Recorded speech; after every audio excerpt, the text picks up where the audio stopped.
Vamos a seguir con la entrevista después seguimos con la segunda parte. Claro, encantado. Por favor, Gustavo, avance. ¿cómo lo tenemos? ¿Por teléfono? Gustavo, ¿cómo estás? Ramiro Cepeda te saluda. ¿Cómo estás? Un gusto saludarte. Bien, Gustavo, por ahora teléfono estoy. Sí, está bien.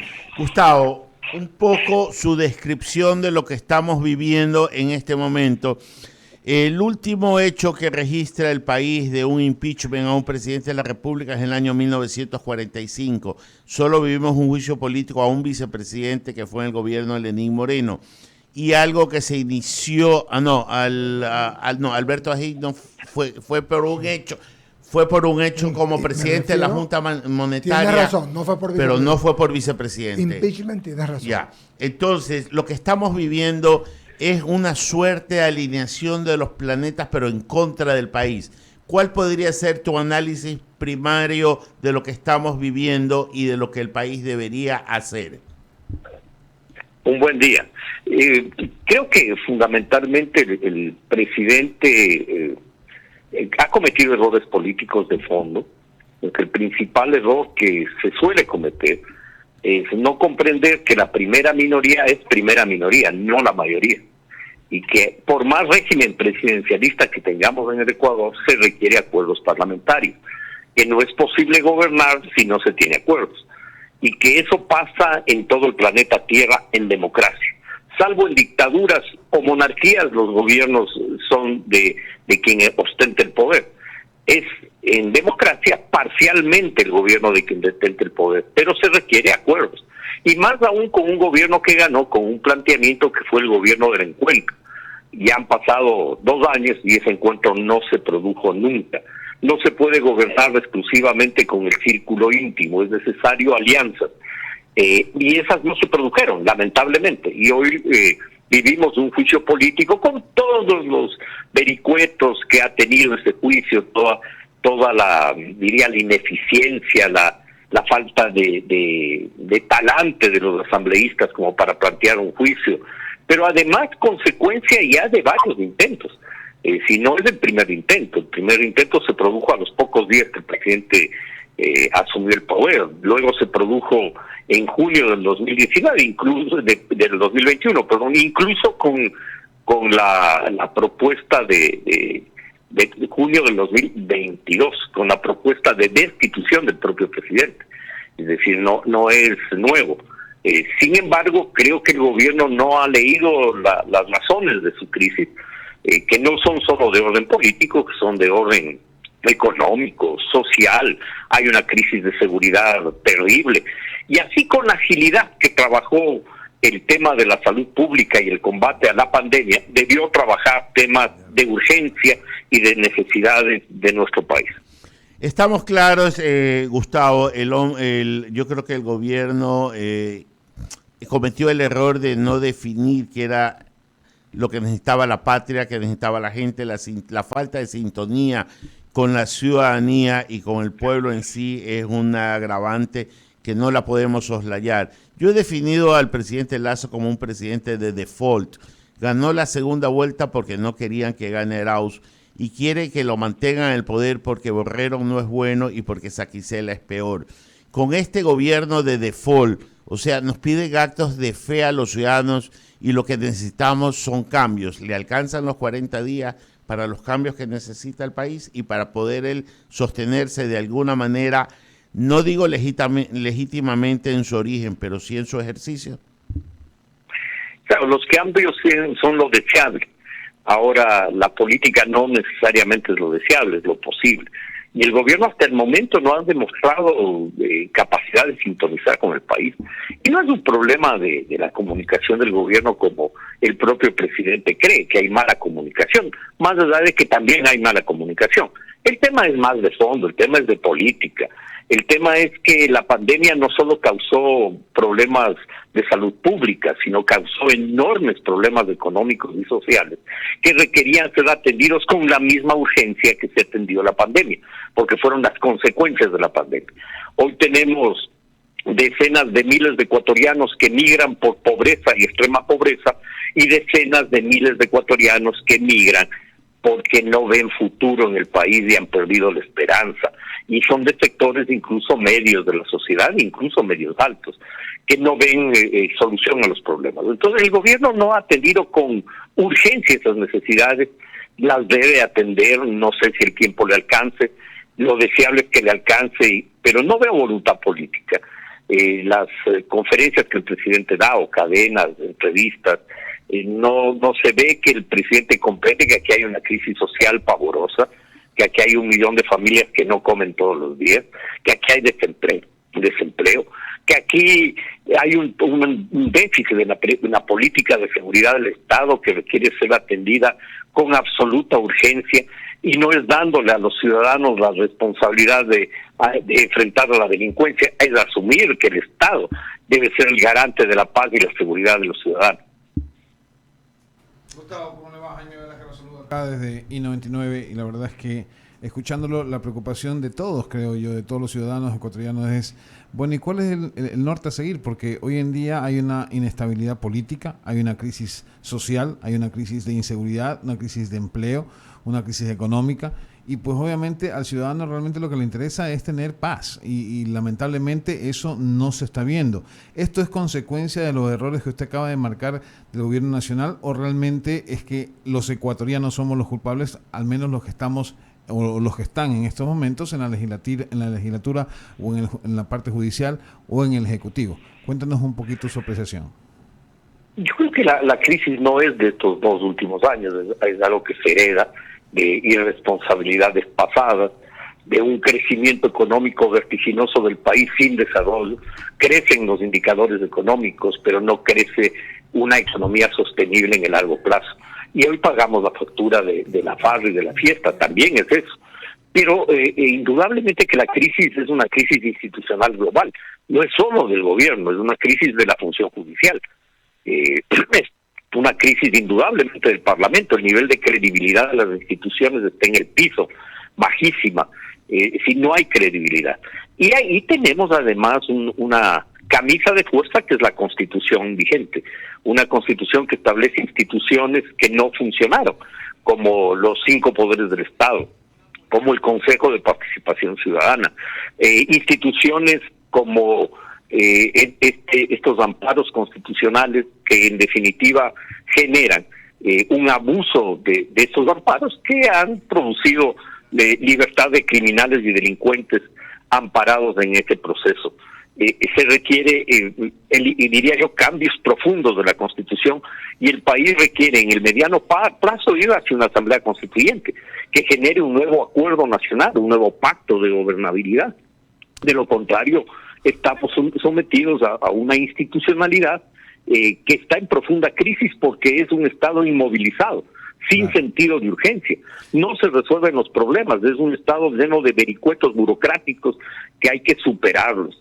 Y hay que hacer un balance crítico de la Constitución vigente e ir a los cambios que el país requiere.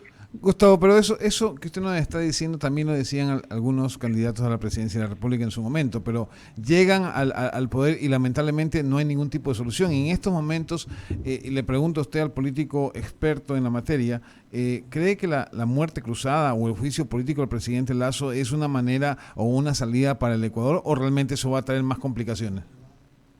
Yo creo que es una salida coyuntural que no resuelve ningún problema, porque los problemas de fondo están en un marco jurídico constitucional que le tiene al país con una camisa de fuerza de la cual no sale. Contratación pública que se cae a cada rato porque un amparo de quien perdió un concurso hace que no se haga la obra pública o no se haga el contrato. Lo mismo pasa en la justicia.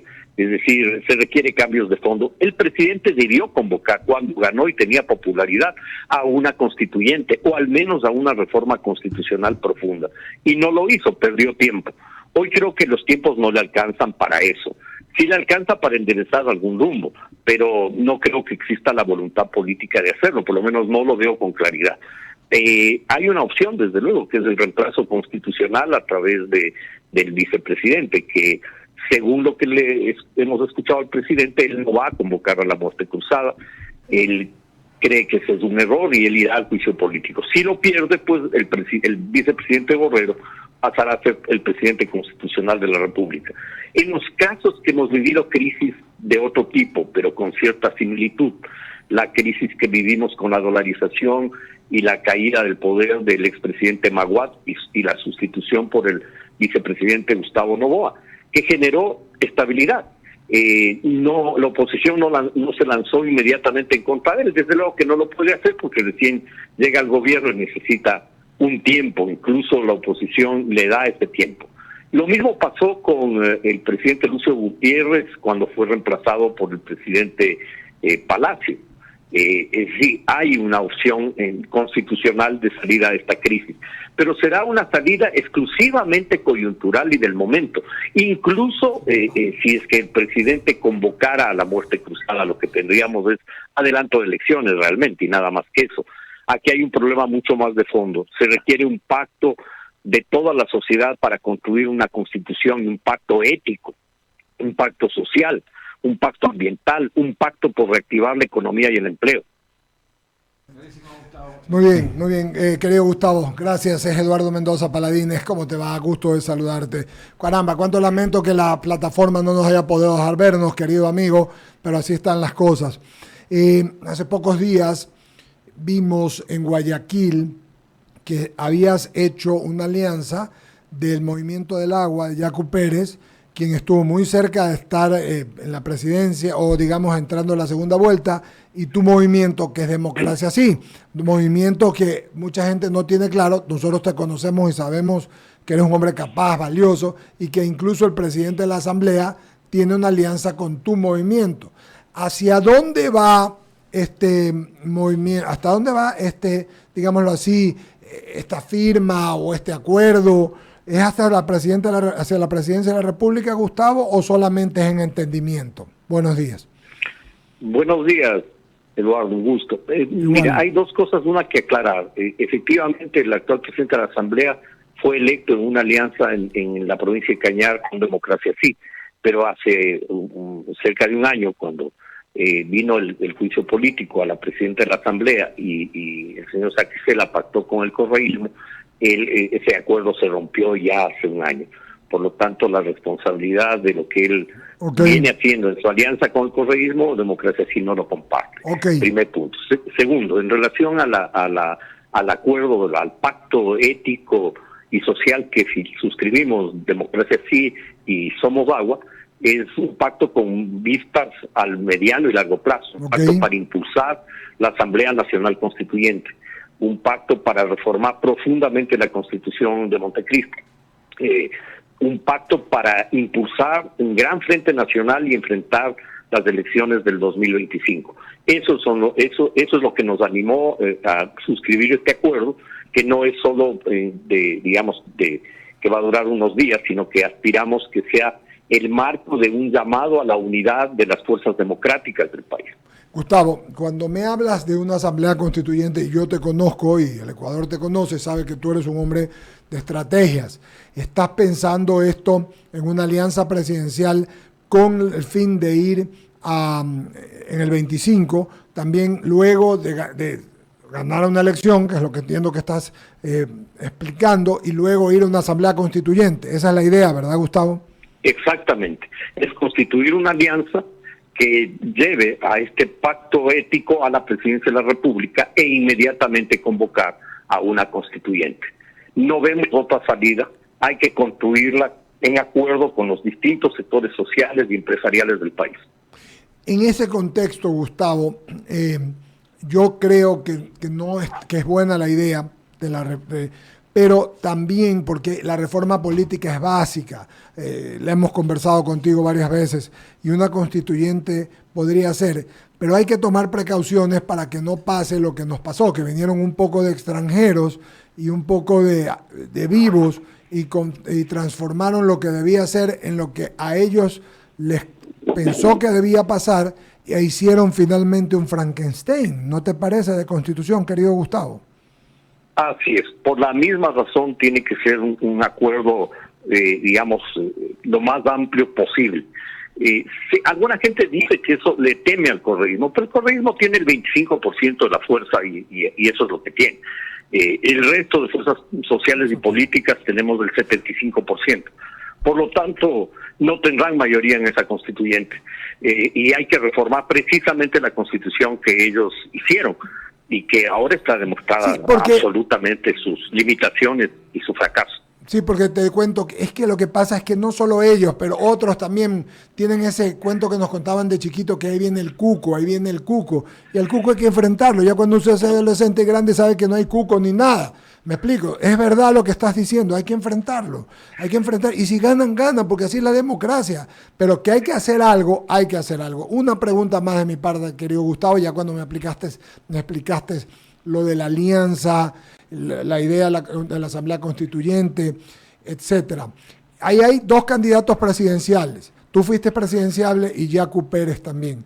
¿Los dos irían en binomio o esto se discutirá después?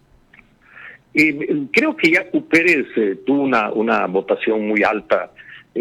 Incluso muchos sectores creen que él ganó las elecciones, pero más allá de eso tuvo un 20% los votos. Sin duda es un candidato fuerte. Ha tenido la decencia de separarse de la politiquería, no está embarrado en toda esta politiquería que vivimos día a día en la Asamblea Nacional. Y creo que es un hombre limpio, un hombre de paz, que no comparte las ideas violentas del señor Riza, y eso es importante, que enfrentó al correísmo desde las calles, por eso mismo fue arrastrado y su compañera fue expulsada del país, me refiero a Manuela Pi. En este sentido, creo que Yacu podría ser el candidato a la presidencia de la República, pensando en un binomio más bien mujer y tienes razón, Gustavo, es hombre-mujer, tienes toda la razón. Gustavo, te agradezco, qué interesante y refrescante siempre es hablar contigo. Te mando un abrazo y espero que sigamos conversando. Buenos días, Gustavo. Cómo no, muchísimas gracias, un buen día. Gracias por estar en I99, en el diálogo. Ahí estuvo Gustavo Larrea diciendo lo del